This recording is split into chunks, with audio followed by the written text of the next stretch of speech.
In India, Chittor district was chosen as one of 58 districts by the government for piloting its water and sanitation sector reform programme.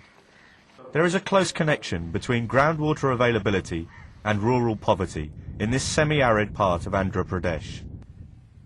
SecureWater research focuses on the village of Natio Banagarapalli, where the Chittor Water and Sanitation Society is piloting reforms.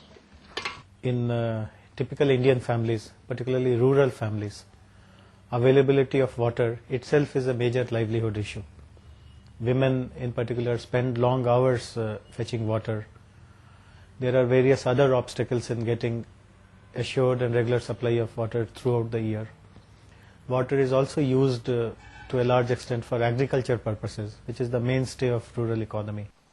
In the village, most livelihoods focus on agricultural production. In recent years, richer farmers have invested in irrigation, which is increasingly replacing traditional rain-fed systems.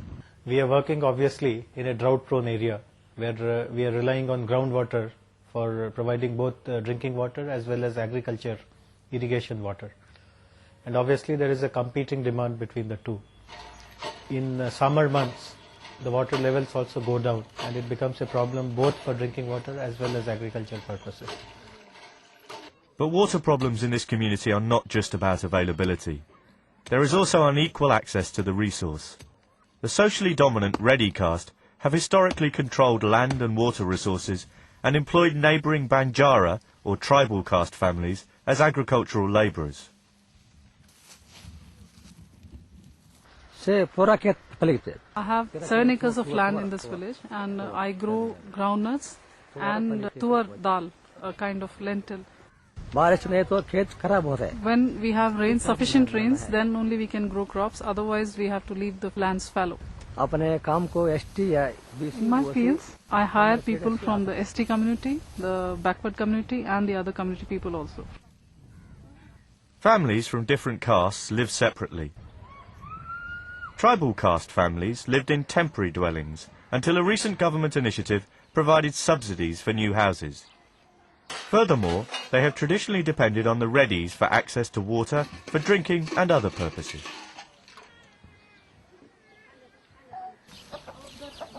Ramika comes from the tribal caste. She has 10 children altogether, 6 daughters and 4 sons. Her family keeps livestock and earns a living working for Reddy farmers. When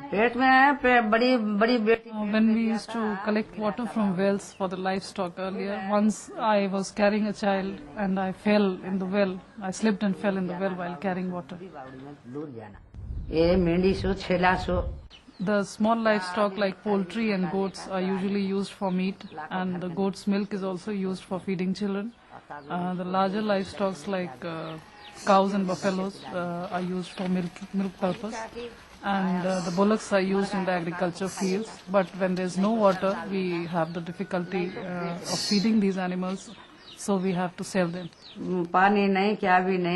The scarcity of water was so intense that we have to sell our livestock for food, and there was no agriculture labor available, work available in the villages, so also we need to sell the livestock.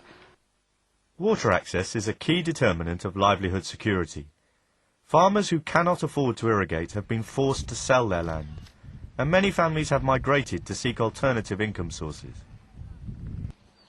In Natio Banagarapalli, Chittor Water and Sanitation Society have recently implemented a water supply scheme using a demand-based approach. In Chittor, we have developed a set of comprehensive guidelines by which we decide which village will be included in the project. There are essentially 2 parts to that guideline. The first point is that the community must agree to participate in the capital cost contribution by paying 10%. This is not really an issue in Andhra Pradesh. In other programs also, communities have paid not even 10%, but even 30%, 50%. What is more novel for them is participating in operations and maintenance. We have found that this is a concept which takes time for communities to internalize. Ramanama is the treasurer of the Community Water Management Committee, established under the Chittor scheme. Her husband is an agricultural labourer, and she has a young daughter. Maniru means my water, and it provides water to the people, and we are very happy about this scheme because we had a lot of problem about water. There were only 2 bores in the village from which we procured water, but which used to go dry during summer seasons. Then we had to opt for the ready area where they had their bore, but which they usually did not allow us to take water from them. And sometimes we also had to bring water without their knowledge. Project staff have provided technical advice and training in operation and maintenance and work closely with the community to build their capacity to select, plan and implement the scheme themselves. Even so, several poorer households have had to borrow money in order to afford their contribution.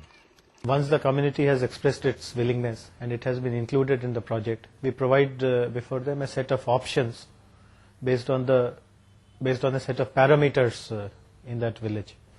There are better off people, there are poorer people, and of course there are the poorest of the poor also.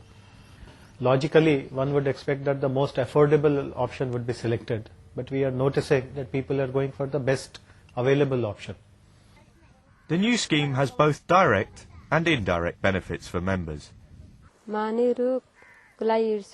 Before the scheme, I was fetching water from the hand pump, so I couldn't find time to feed my children, or to prepare food for my family, or even to comb my children's hair. I was very late for my daily wages work, so farmers wouldn't employ me. But it is only the tribal families who are members of the new scheme. Neighbouring Reddy families have opted out. STs, OCs and the BC castes are all divided between themselves here in the village. There is a caste feeling due to which they are not willing to be together in the scheme. When the STs asked the Reddys to come along for the scheme, some of the Reddy families refused to participate and they didn't want to contribute to the scheme. They didn't want to be a part of it because there is no unity. This illustrates a major challenge facing demand-based approaches, which assume that communities are homogeneous and conflict-free. But social divisions and differing water needs and priorities can make community-based management problematic. In many of our villages, relations between different social groups are not always cordial. In fact, there are incidents when water has been a main dividing issue among the communities also. People have not been allowed to draw water from a particular water body or a well. The Chittor project is currently developing a set of guidelines based upon the experience of piloting these reforms. However, the implementation